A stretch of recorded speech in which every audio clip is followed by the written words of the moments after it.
Hermanos y hermanas, tengan todos ustedes muy buenos días. Mis saludos a cada uno en el glorioso nombre de nuestro Señor Jesucristo. Vamos a abrir nuestras Biblias en el Evangelio según San Lucas.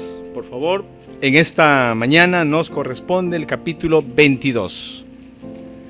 Busquemos, por lo tanto, hermanos míos, en nuestras Biblias el Evangelio según San Lucas en el capítulo 22. Vamos a leer desde el versículo 39 hasta el versículo 71. Bien, así dice entonces la palabra de nuestro Señor Jesucristo. Y saliendo, se fue, como solía, al monte de los olivos, y sus discípulos también le siguieron. Cuando llegó a aquel lugar, les dijo: orad, que no entréis en tentación. Y él se apartó de ellos a distancia como de un tiro de piedra, y puesto de rodillas, oró, diciendo: Padre, si quieres, pasa de mí esta copa, pero no se haga mi voluntad, sino la tuya. Y se le apareció un ángel del cielo para fortalecerle. Y estando en agonía, oraba más intensamente, y era su sudor como grandes gotas de sangre que caían hasta la tierra. Cuando se levantó de la oración y vino a sus discípulos, los halló durmiendo a causa de la tristeza. Y les dijo: ¿por qué dormís? Levantaos y orad, para que no entréis en tentación. Mientras él aún hablaba, se presentó una turba, y el que se llamaba Judas, uno de los 12, iba al frente de ellos, y se acercó hasta Jesús para besarle. Entonces Jesús le dijo: Judas, ¿con un beso entregas al Hijo del Hombre? Viendo los que estaban con él lo que había de acontecer, le dijeron: Señor, ¿heriremos a espada? Y uno de ellos hirió a un siervo del sumo sacerdote y le cortó la oreja derecha. Entonces, respondiendo Jesús, dijo: basta ya, dejad. Y tocando su oreja, le sanó. Y Jesús dijo a los principales sacerdotes, a los jefes de la guardia del templo y a los ancianos que habían venido contra él: como contra un ladrón habéis salido con espadas y palos, habiendo estado con vosotros cada día en el templo, no extendisteis las manos contra mí. Mas esta es vuestra hora y la potestad de las tinieblas. Y prendiéndole, le llevaron y le condujeron a casa del sumo sacerdote. Y Pedro le seguía de lejos. Y habiendo ellos encendido fuego en medio del patio, se sentaron alrededor, y Pedro se sentó también entre ellos. Pero una criada, al verle sentado al fuego, se fijó en él y dijo: también éste estaba con él. Pero él lo negó, diciendo: mujer, no lo conozco. Un poco después, viéndole otro, dijo: tú también eres de ellos. Y Pedro dijo: hombre, no lo soy. Como una hora después, otro afirmaba diciendo: verdaderamente también éste estaba con él, porque es Galileo. Y Pedro dijo: hombre, no sé lo que dices. Y enseguida, mientras él todavía hablaba, el gallo cantó. Entonces,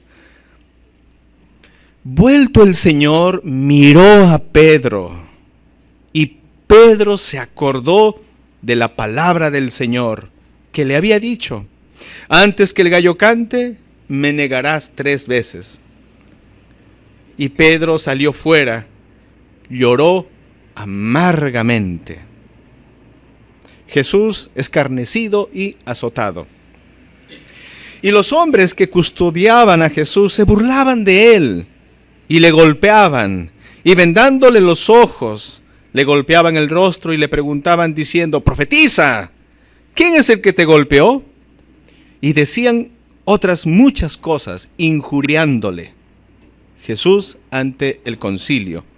Cuando era de día, se juntaron los ancianos del pueblo, los principales sacerdotes y los escribas, y le trajeron al concilio diciendo: ¿Eres tú el Cristo? Dínoslo. Y les dijo: si os lo dijere, no creeréis. Y también si os preguntare, no me responderéis ni me soltaréis. Pero desde ahora el Hijo del Hombre se sentará a la diestra del poder de Dios. Dijeron todos: ¿luego eres tú el Hijo de Dios?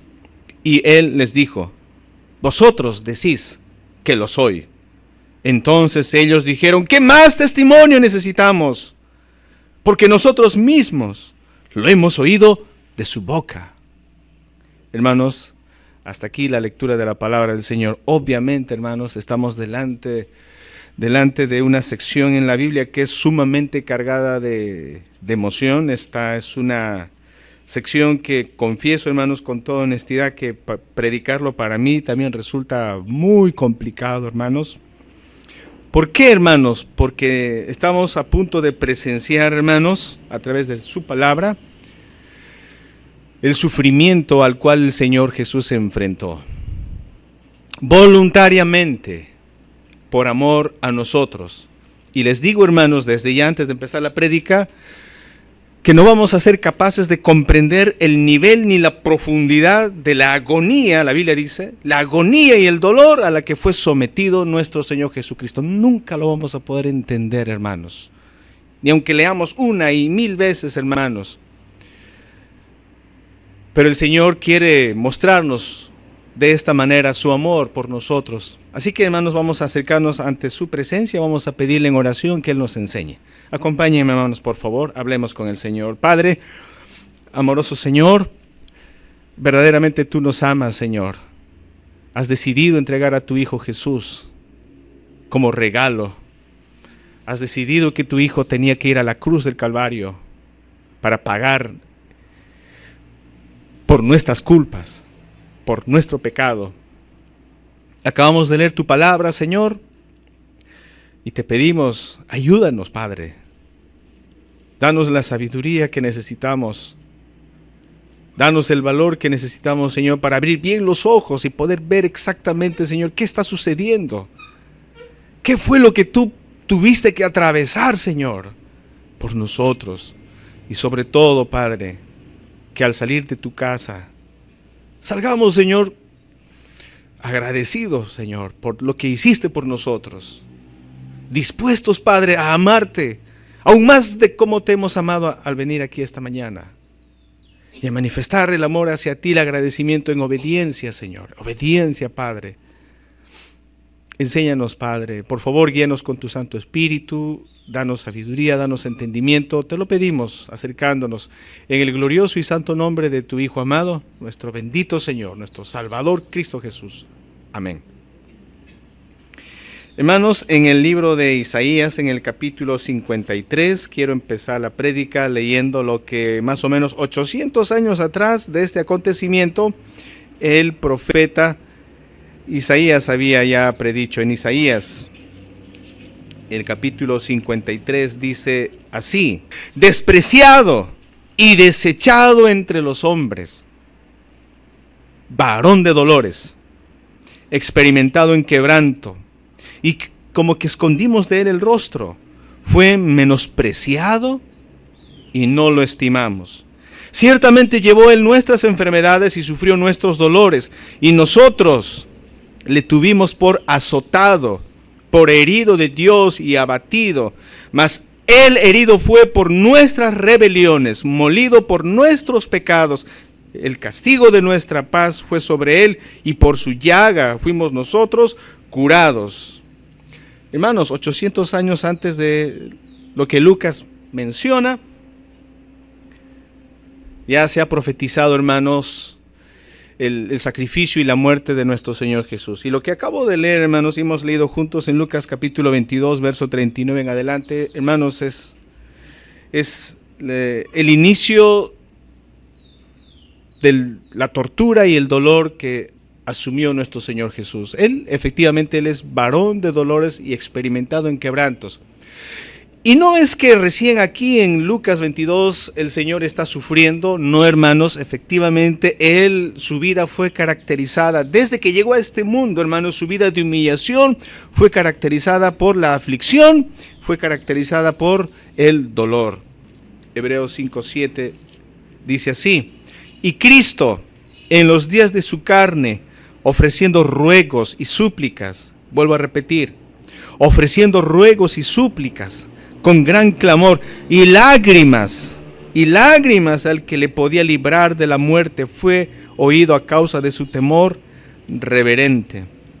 Cuando el Señor Jesús llegó a Jerusalén, ese último viaje que hizo, a lo lejos viendo la ciudad, la santa ciudad de Jerusalén, sus ojos se llenaron de lágrimas. ¿Por qué? ¿Por qué, hermanos? Porque Él sabía que su pueblo le estaba despreciando. Él sabía que la gente iba a gritar al unísono: ¡crucifícale, crucifícale! El Señor Jesús dijo: Jerusalén, Jerusalén, que matas a los profetas. ¿Cuántas veces quise juntarte como la gallina junta sus polluelos, pero no quisiste? Cuando su amigo Lázaro murió y el Señor Jesús fue a la tumba, el texto pequeñito de Juan 11:35 nos muestra la empatía del Señor Jesús. Dice la Biblia: Jesús lloró. Jesús lloró. Hermanos, ¿qué le entristecía a nuestro Señor Jesús? El desprecio de su pueblo. Le entristecía al Señor, hermanos, lo que el pecado podía hacer en la humanidad, la terrible desgracia que había traído el pecado, hermanos. Todo eso conmovía el corazón de nuestro Señor Jesucristo. Y aún, hermanos, el Señor sabía perfectamente que en el día final, en el momento donde Él más iba a necesitar a sus amigos, el Señor sabía que sus 12 amigos, sus 12 discípulos, iban a huir despavoridos, atemorizados, y lo iban a dejar solo, a Él solo, hermanos, enfrentándose al juicio injusto. Entonces, hermanos, verdaderamente, si alguien, hermanos, conoce el sufrimiento, si alguien, hermanos, ha sufrido lo indecible, ese alguien es nuestro Señor Jesucristo. Tal vez los que estamos aquí en esta mañana también tenemos nuestros sufrimientos. Sí, también tenemos nuestras aflicciones. A veces esas aflicciones son tan fuertes que podemos decir: parece que Dios no me está escuchando, o como que no siento la ayuda de mi Salvador, y como que Él no me entiende, que me duele esto. Pero las cosas son al revés, hermanos. Él sí entiende tu dolor, y Él sí entiende tu aflicción, Él sí sabe de tus lágrimas, pero nosotros no entendemos su dolor, no entendemos la aflicción por la cual el Señor Jesús ha atravesado. Y como dije al inicio, hermanos, no estamos en la capacidad de poder entender, hermanos, la magnitud de su aflicción. No lo vamos a poder entender. ¿Y saben por qué, hermanos? Porque en esta sección que acabamos de leer, hermanos, había algo más por lo cual el Señor estaba sufriendo, y ese sí era un dolor terrible, hermanos, que le llevó al Señor Jesús a caer de rodillas y postrado, hermanos, en el Getsemaní, en esa noche lúgubre. El Señor, hermanos, estaba orando intensamente. Dice la Biblia que Él estaba en agonía.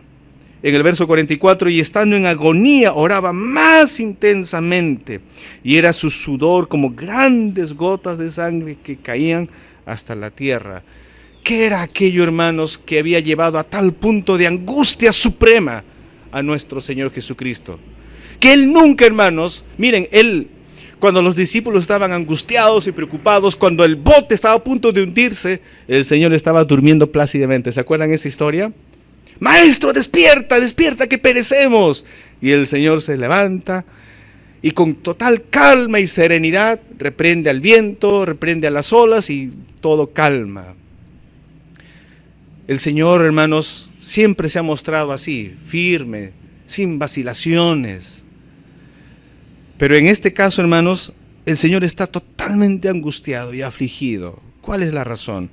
Hermanos, tenemos entonces aquí nuestro título de la prédica: varón de dolores. Cristo, varón de dolores. Y tenemos tres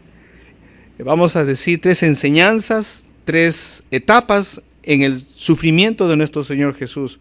Primero vamos a ver la tribulación y cómo el Señor Jesús está pasando su tribulación usando el recurso llamado la oración.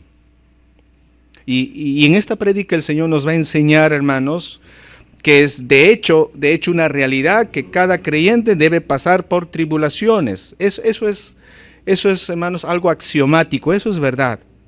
Pero el Señor nos va a enseñar con su propio ejemplo también cómo debemos afrontar situaciones críticas, cómo debemos enfrentar estas situaciones. Y es con oración. El Señor está en tribulación. El verso 39 dice, y saliendo se fue como solía al monte de los olivos y sus discípulos también le siguieron. 40 dice, cuando llegó a aquel lugar les dijo, orad que no entréis en tentación. Aquí está, hermanos, el Señor le dice a sus discípulos, oren para que no entren en tentación, porque el Señor sabía lo que se les venía a sus discípulos también. Y la tentación para los discípulos, hermanos, era enfrentarse al juicio injusto de nuestro Señor Jesús, ver a su maestro, todo lo que van a hacer con él. La tentación para los discípulos es sentirse confundidos, huir y descorazonados, llorar en cualquier rincón, incluso dudando de lo que el Señor había hecho. Ya el Señor Jesús incluso a Pedro le dijo, Pedro, ¿sabes? Satanás me está pidiéndote para zarandearte como a trigo. No solo Pedro va a ser zarandeado, sino todos los discípulos. Por eso el Señor se anticipa y el Señor le dice, es necesario que oren, es necesario enfrentar esto en oración para que no entren en tentación, porque el mismo Señor Jesús va a entrar también, hermanos, en esta etapa de la tentación. Él aquí está agonizando, hermanos, porque en su humanidad Él también está siendo sujeto de tentación. Recuerden, hermanos, que al inicio de su ministerio, Satanás, hermanos, con toda su artillería fue para atacar a nuestro Señor con todas las tentaciones que nos podemos imaginar. Pero el Señor salió airoso, victorioso. Ahora aquí también, hermanos, el Señor está en esta etapa de la tentación. ¿Cuál es el objetivo de Satanás, hermanos míos? La meta de Satanás es que el Señor no compre nuestras vidas. El objetivo de Satanás es que no se cumple el plan de la salvación. Y el plan de la salvación, hermanos, implica el alto precio que Cristo tiene que pagar. El plan de la salvación dice, hermanos, que Cristo Jesús es el Cordero de Dios que quita el pecado del mundo. El plan de la redención también dice que sin derramamiento de sangre no hay remisión de pecados. La palabra de Dios dice claramente que Cristo vino, hermanos, con el objetivo de ir a la cruz para sacarnos a todos nosotros de la muerte, para sacarnos, hermanos, de la oscuridad, de las tinieblas y llevarnos a la gloria. Para eso vino nuestro Señor Jesucristo. Y Satanás no quiere eso, hermanos, y Satanás va a hacer todo lo que está en su alcance para tentar a nuestro Señor y evitar que nuestro Señor vaya y pague nuestra deuda. Y miren, hermanos, el Señor le dice a sus discípulos, oren para que no entren en tentación. Oren para no entrar en tentación. En el 41 dice, y él se apartó de ellos a distancia como de un tiro de piedra y puesto de rodillas, oró. Y escuchen, hermanos, parte de la oración del Señor, diciendo, Padre, si quieres pasa de mí esta copa. Si quieres pasa de mí esta copa. Pero no se haga mi voluntad, sino la tuya. Miren, hermanos, ¿qué es lo que está pidiendo nuestro Señor Jesucristo? Cuando Él habla de copa, ¿a qué está haciendo referencia nuestro Señor Jesús? Salmos capítulo 11, versículo 6. Sobre los malos hará llover calamidades, fuego, azufre y viento abrasador será la porción del cáliz, o copa también, cáliz de ellos. En Ezequiel 23, 33, dice así, Ezequiel capítulo 23, versículo 33, dice, serás llena de embriaguez y de dolor por el cáliz de soledad y de desolación, por el cáliz de tu hermana Samaria. Habla también de cáliz, asociada con juicio, asociada con condenación. En Isaías capítulo 51, versículo 17. Despierta, Despierta, levántate, oh Jerusalén, que bebiste de la mano de Jehová el cáliz de su ira. Porque el cáliz de aturdimiento bebiste hasta los sedimentos, cáliz de la ira de Dios. Y pienso yo, hermanos, que si recordamos Apocalipsis, las 7 copas de la ira de Dios, ya se hace más claro, más evidente, hermanos, a qué se estaba refiriendo el Señor cuando decía: Padre, si es posible, aparta de mí esta copa. ¿De qué estaba hablando el Señor? De la santa ira de Dios. Hermanos, por primera vez en su experiencia, el Señor Jesús iba a sentir el rechazo de su Padre. Esto es un gran misterio, hermanos. ¿Cómo puede ser posible que nuestro Señor, siendo santo, santo, santo, y gloria sea su nombre, de pronto, hermanos, Él va a llevar sobre sus hombros nuestro pecado? Él va a asumir la nauseabunda y podredumbre realidad de nuestras maldades, de nuestros pecados. Si para nosotros, hermanos, cuando cometemos pecado, cuando fallamos a Dios, nos damos cuenta de lo mal que hemos hecho, ¿acaso no hemos llegado en algún momento a despreciar nuestro pecado? ¿Acaso no hemos llegado en algún momento a lamentar por lo mal que hicimos, pensamos o dijimos? ¿O no nos ha pasado eso, hermanos? Y hemos dicho: cuánto quisiera no haber cometido esta atrocidad. ¿Por qué? Porque sabemos la ruina y la destrucción que el pecado acarrea en nosotros o en nuestros seres queridos, y nos agarramos la cabeza y decimos: ojalá, cuánto odio este pecado, porque este pecado arruina a mi familia, porque este pecado arruina mi vida, porque este pecado, mira dónde me está arrastrando, cuánto desprecio.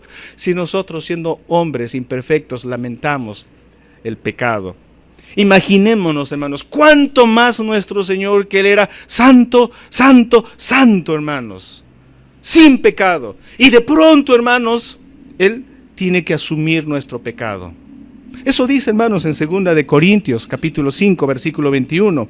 Al que no conoció pecado, por nosotros lo hizo pecado, para que nosotros fuésemos hechos justicia de Dios en Él. Al que no conoció pecado, por nosotros lo hizo pecado.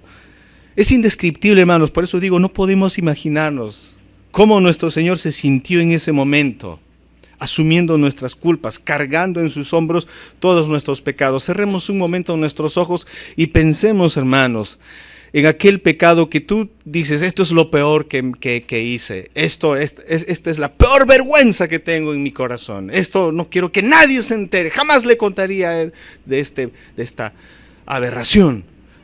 Pero piensa en eso, y ese pecado estaba en los hombros de nuestro Señor Jesús. Y la copa de la ira, el juicio de Dios, iba a revelar, iba a caer sobre nuestro Señor Jesús, el juicio de Dios, la ira de Dios, porque Dios aborrece el pecado, no tolera el pecado, y el Señor iba a pagar, hermanos, por nuestros pecados. ¿Se imaginan por qué entonces el Señor cayó de rodillas? Ahora podemos tal vez un poquito, siquiera, tratar de imaginar, hermanos, hasta dónde fue su dolor y su agonía. Él iba a tomar la copa del juicio de Dios, la copa de la ira de Dios. Pero luego, ¿qué dice el Señor en el verso 42? Pero no se haga mi voluntad, sino la tuya.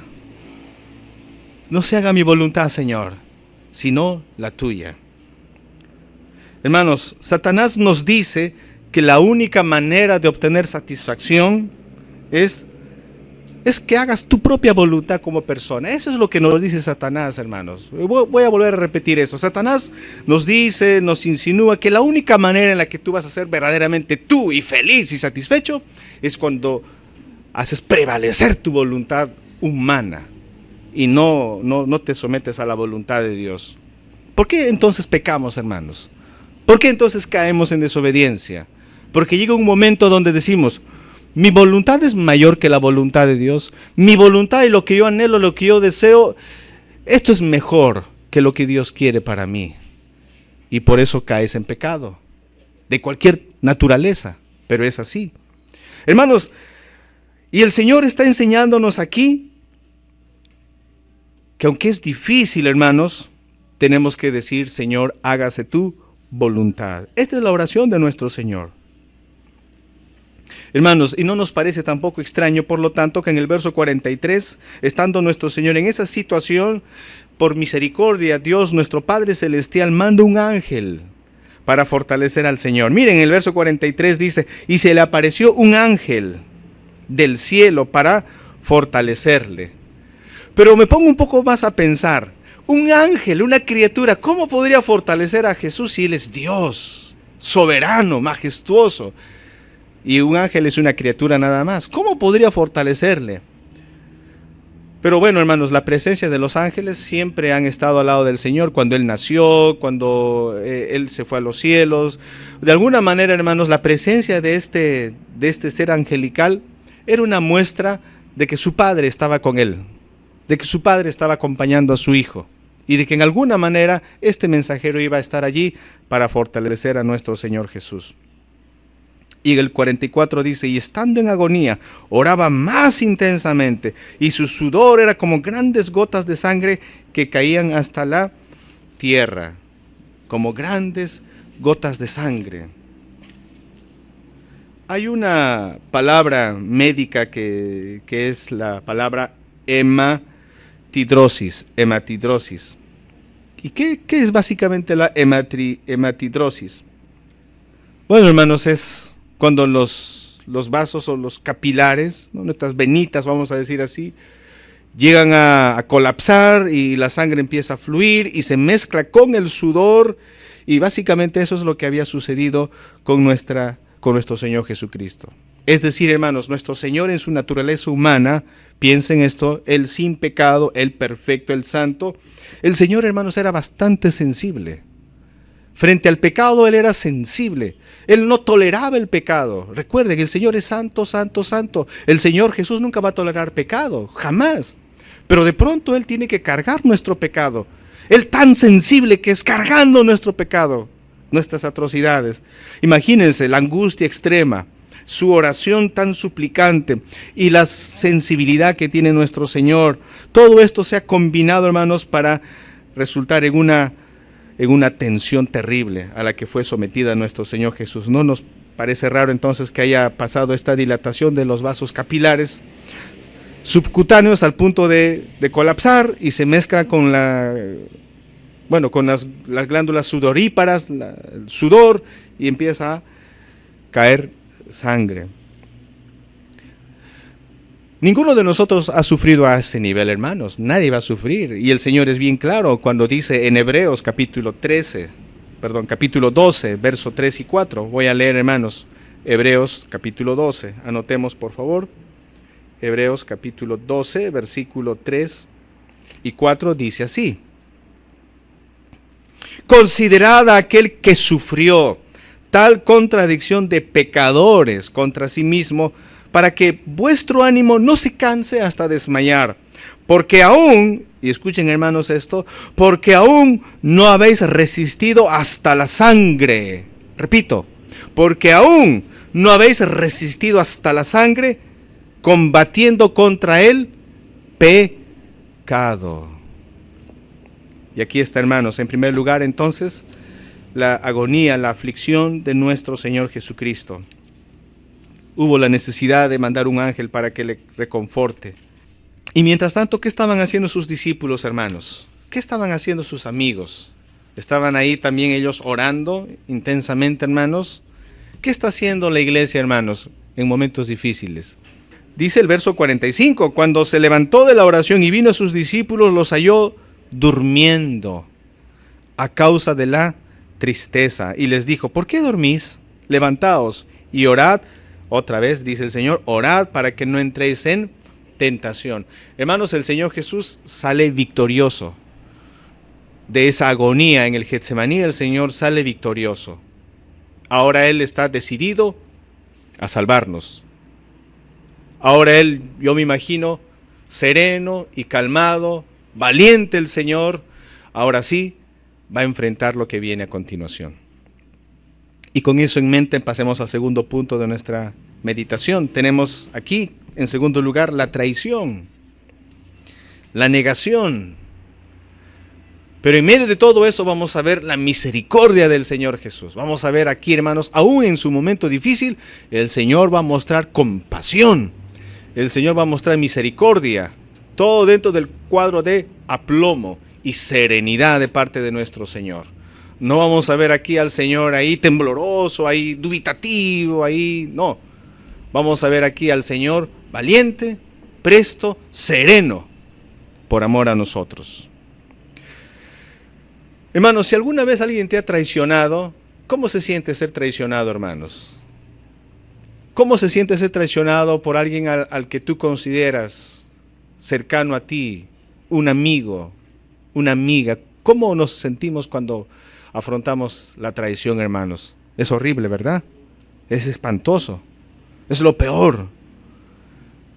Si tu cónyuge te traiciona, hermanos, pienso que eso es la peor pesadilla que puede suceder. ¿O no, hermanos? Destruye todo, hermanos. Es como una bomba atómica. Miles de bombas atómicas. Pero, ¿sabes? Al Señor le traicionaron también. Uno de sus amigos. Por lo tanto, el Señor conoce perfectamente cómo se siente ser traicionado. Y el Señor te va a enseñar cómo debes afrontar incluso la traición. Y cómo el Señor enfrentó la traición de uno de sus amigos aquí. En el verso 47 dice, mientras él aún hablaba, miren, el Señor está hablando con sus discípulos, está fortaleciendo a sus discípulos, les está diciendo, ¿por qué se han dormido? Pues muchachos, tienen que orar. Si no oran, no vamos a enfrentar bien a las tentaciones, vamos a sucumbir. En otros pasajes, en Mateo, en Marcos, en Juan, el Señor Jesús le dice, la carne es débil, el espíritu está dispuesto, pero la carne es débil, oren. Creo que en el libro de Mateo incluso nos dice que Jesús fue en 3 ocasiones para despertar a los discípulos. Y en esas 3 ocasiones se volvieron a dormir. El Señor está hablando paternalmente con sus discípulos. Aquí dice en el 47, mientras él aún hablaba, se presentó una turba. Y el que se llamaba Judas, uno de los 12. Tiene profundo significado eso, hermanos. Judas, uno de los 12. No fue Anás, no fue Caifás, no fue algún fariseo. Hermanos, fue uno de los 12, de su círculo de confianza, su hombre de confianza. ¿Qué hizo este hombre de confianza? Uno de sus amigos. ¿Qué hizo este hombre? Dice, iba al frente de ellos. O sea, ¿quién lideraba esa turba? ¿Quién comandaba a esta gentuza? Disculpen que diga eso, hermanos, porque a veces da rabia ver este escenario. ¿Quién comandaba a todos estos montoneros, hermanos? Uno de los 12, Judas. Qué terrible, ¿no? Él estaba al frente de ellos. Ya este hombre había hecho ya sus planes para traicionar al Señor Jesús. Ya incluso, ya dinero tenía posiblemente en la mano. En otros evangelios nos dan un poco más de detalles. Ya incluso había coordinado para que todo salga bien, para que Jesús no se escape, o para que sus discípulos, amando a Jesús, no digan, yo soy Jesús, captúrenme a mí. Para que no suceda eso, Judas había hecho ya un plan. Al que yo le bese, esa va a ser la señal. Al que yo le bese, ese es. Captúrenle. Hermanos, si hubo un hombre en esta tierra que tuvo todas las oportunidades, hermanos, todas las bendiciones, ese fue Judas. Porque estuvo 3 años con el Señor Jesús. Escuchó todas las prédicas que predicó el Señor Jesús. Vio todos los milagros que hizo el Señor Jesús. Es más, hermanos, Judas tuvo el privilegio de tener el poder que el Señor había dado a sus apóstoles para expulsar demonios, hacer milagros. Judas también había hecho todo esto. Tuvo todos los privilegios. Pero lamentablemente, hermanos, Judas no amaba al Señor. Sus motivaciones, sus intenciones eran otras. Nadie se había dado cuenta, hermanos, de que en medio de ellos había un traidor. Cuando Jesús, esa noche, en la última cena, dijo, uno de ustedes me va a traicionar. ¿Acaso los discípulos empezaron todos a sospechar de Judas y voltearon la mirada? Ah, ya, Señor, ¿no será ¿No será este Judas? Porque tiene cara de ser medio traidor este Judas. Ya una vez me la hizo. ¿Alguien estaba viendo a Judas, hermanos, en ese momento? Todos dijeron, maestro, ¿seré yo? ¿Seré yo maestro? Hermanos, Judas era un hombre que tenía confianza de todos. Porque para ser tesorero, porque Judas era tesorero, para ser tesorero, se supone que era un hombre que había evidenciado cierta honestidad y honradez, un hombre en quien podías tú confiar. Porque estando en el grupo de los 12, Leví Mateo, recuerden hermanos, Leví Mateo antes de conocer a Cristo trabajaba como cobrador de impuestos. ¿Y quién tenía las mejores cualificaciones académicas para ser un buen tesorero? Leví Mateo. ¿Pero por qué le dieron ese puesto a Judas Iscariote? Bueno, porque Judas manifestaba probablemente que era un hombre de más confianza. Qué triste lo que sucedió, hermanos, pero ahí está el traidor. En el verso 48 dice, entonces Jesús le dijo, Judas, ¿con un beso entregas al Hijo del Hombre? Hermanos, en esta palabra de nuestro Señor vemos incluso la compasión. El Señor, hermanos, no le dijo, eres un tal por cual, mira qué traidor, mira Pedro, ese es, y así vienes a mí. Hermanos, cuando nosotros sufrimos una traición, ¿cómo usualmente la gente reacciona, hermanos? Uno reacciona lleno de rabia, de enojo, indignación. Pero ¿cómo reacciona nuestra ira? Ese es el término, dominados por la ira. Pero ¿qué le dice el Señor? Aquí vemos su compasión. Es como si el Señor le dijera, Judas, date cuenta de lo que estás haciendo. ¿En serio quieres hacer eso, Judas? Mira, esta es la oportunidad para que te arrepientas.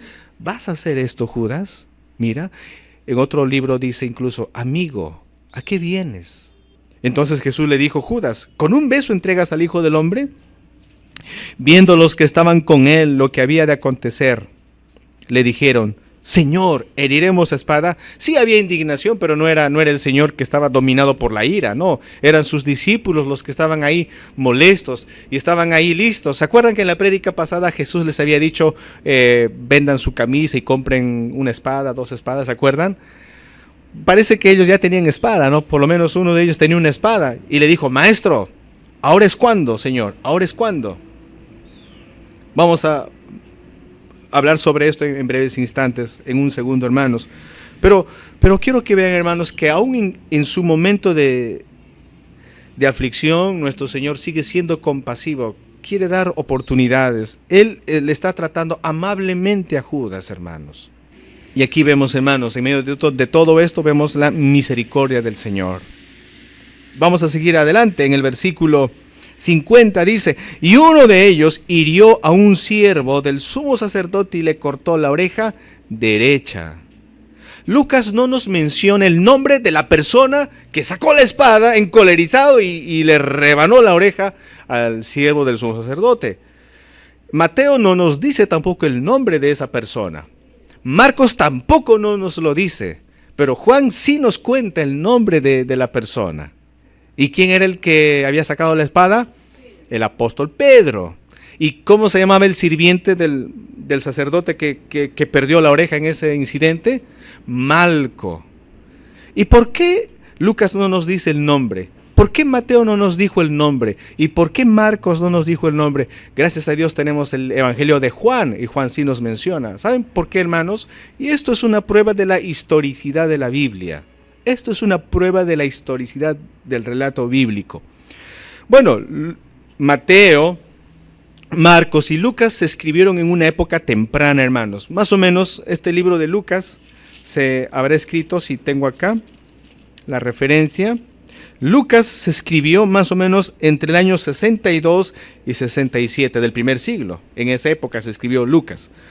Marcos se escribió más o menos en la década de los 50, por ahí también Mateo en la década de los 50. Entonces, un poco para cuidar la identidad del apóstol Pedro, prefirieron no mencionar el nombre de Pedro, porque imagínense si los romanos, los soldados se enteran de que Pedro cortó la oreja, ya tendría un mal antecedente y podrían buscar a Pedro. Este Pedro es revoltoso, ya le cortó la oreja a Malco, capturen a Pedro, no dejen que predique Pedro. Entonces cuiden la identidad del apóstol Pedro y no lo mencionan. Pero Juan sí lo menciona, ¿por qué? Porque Juan se escribió ya pasado la década de los 90. Ya Pedro ya había muerto, ya hermanos. Así que no había problema y Juan menciona el nombre de Pedro y el nombre de Malco. Esto nos muestra que la Biblia, hermanos, es ciertísima, ¿no? Entonces, hermanos, fíjense, le corta la oreja de Malco, nos dice el Evangelio de San Juan. ¿Y qué hace el Señor Jesús? En el versículo 51, estamos en Lucas 22, 51. Entonces respondiendo Jesús dijo, basta ya, deja. Y tocando su oreja, le sanó. Hermanos, el Señor, ¿saben, hermanos? Puedo decir, este es el último milagro que hace el Señor Jesús con sus manos libres, sin ataduras, porque después de esto le van a enmarrocar al Señor, le van a atar las manos al Señor. Este es el último acto de compasión que hace el Señor con las manos libres. ¿Y a quién beneficia el Señor? ¿A favor de quién hace el milagro el Señor? A favor de uno de sus enemigos. ¿Y este enemigo tuvo fe, y tuvo muchísima fe para que el Señor le cure su oreja? No, ni fe tuvo, hermanos. Pero el Señor hizo ese milagro a favor de su enemigo. Por esa razón, hermanos, no confío tanto en que un milagro sea señal de que el que recibe el milagro, de hecho, ya es hijo de Dios, hermanos. Incluso incrédulos pueden ser beneficiados con milagros. Así que no nos confiemos en los milagros, hermanos. Confiemos en la palabra de Dios, hermanos, en la palabra del Señor. ¿No? Recuerden, el creyente recibe milagros, gloria a Dios. El que no es creyente en Dios, ¿puede recibir algún milagro de parte de Dios? Sí, aquí tenemos un ejemplo de ello, hermanos. El Señor está mostrando compasión aún para su enemigo. Por eso digo, hermanos, en medio de la traición, el Señor sereno, el Señor misericordioso. Y saben, hermanos, no solamente eso. Quiero ir a Juan para poder ver, hermanos, un poco más detalle de lo que había sucedido en el Evangelio según San Juan, en el capítulo 18, un poco para entender por qué Pedro se abalanzó para cortarle la oreja de este sirviente. ¿De dónde sacó valor el apóstol Pedro? San Juan capítulo 18, versículo 3 en adelante voy a leer, hermanos. San Juan 18, verso 3, dice así: Judas, pues tomando una compañía de soldados y alguaciles de los principales sacerdotes y de los fariseos, fue allí con linternas y antorchas y con armas. Pero Jesús, sabiendo todas las cosas que le habían de sobrevenir, se adelantó y les dijo: ¿a quién buscáis? Miren la serenidad con la que habla el Señor. ¿A quién buscáis? Le respondieron, verso 5, le respondieron: a Jesús Nazareno. Jesús les dijo: yo soy. Él no va a escapar, hermanos. Jesús dice: yo soy. Y estaba también con ellos Judas, el que le entregaba. Verso 6. Cuando les dijo: yo soy, retrocedieron. Miren esa turba, retrocedieron. ¿Qué más dice? Y cayeron a tierra. Esto es sorprendente, hermanos. Pero aquí está el Señor con su autoridad. Jesús dice: ¿a quién están buscando ustedes? A Jesús Nazareno. Jesús dice: yo soy. ¿Se acuerdan de esa palabra, hermanos? Yo soy. ¿Se acuerdan? ¿Se acuerdan de Éxodo capítulo 3? Cuando Dios le llamó a Moisés, Moisés le preguntó en la zarza ardiente, ¿no? Si me van a preguntar tu nombre, Señor, ¿qué nombre les voy a decir? ¿Qué le dijo Dios? Tú les dirás: yo soy, me envió.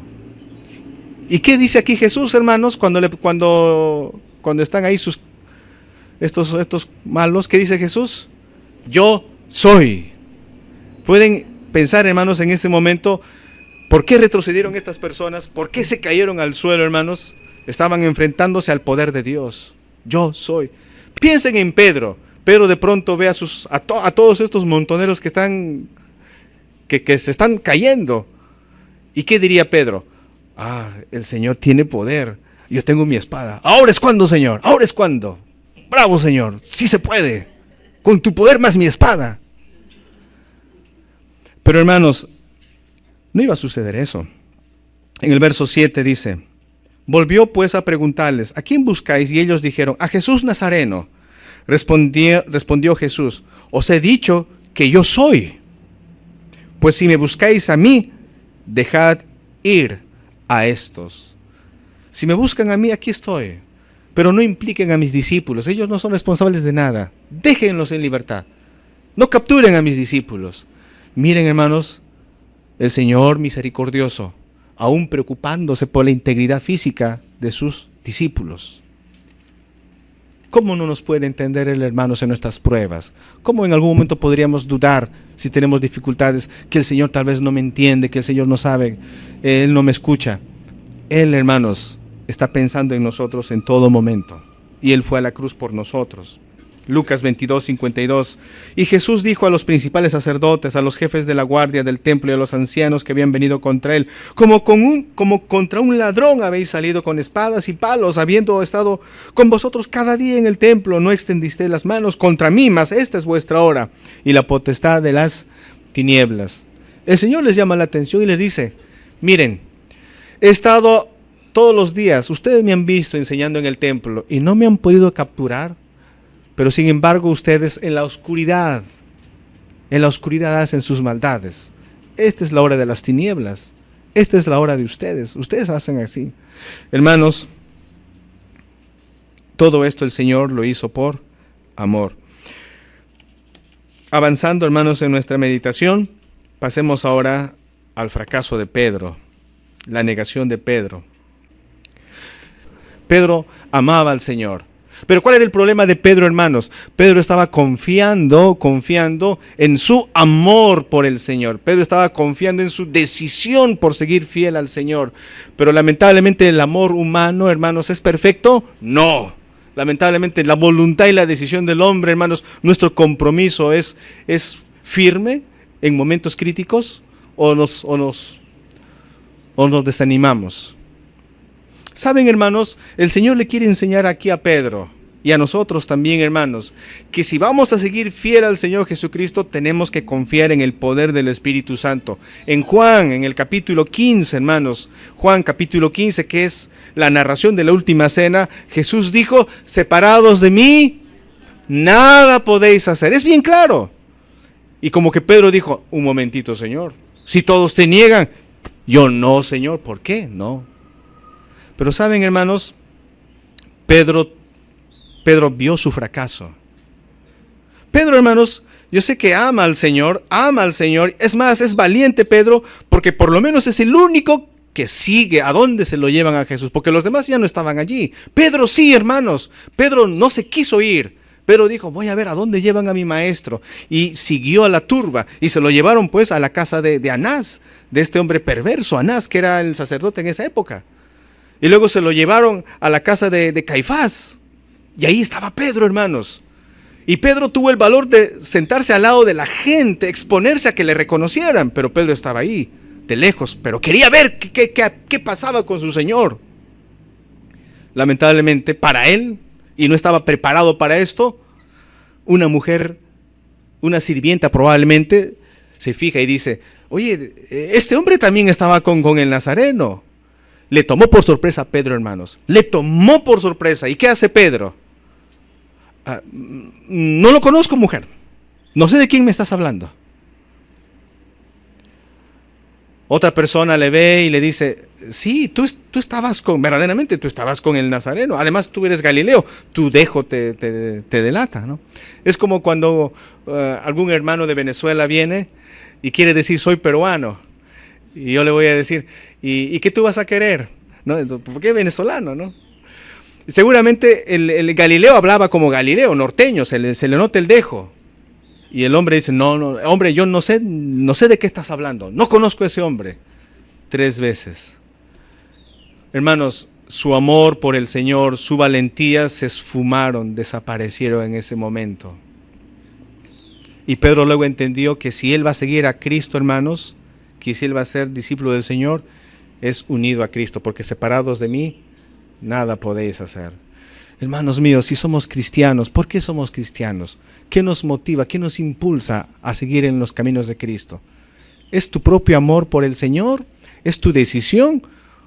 ¿O acaso no es Dios, hermanos? Dios que toca tu corazón, Dios que te impulsa. Ve a la iglesia, lee, ora Lee tu Biblia. ¿Acaso no es Dios, hermanos?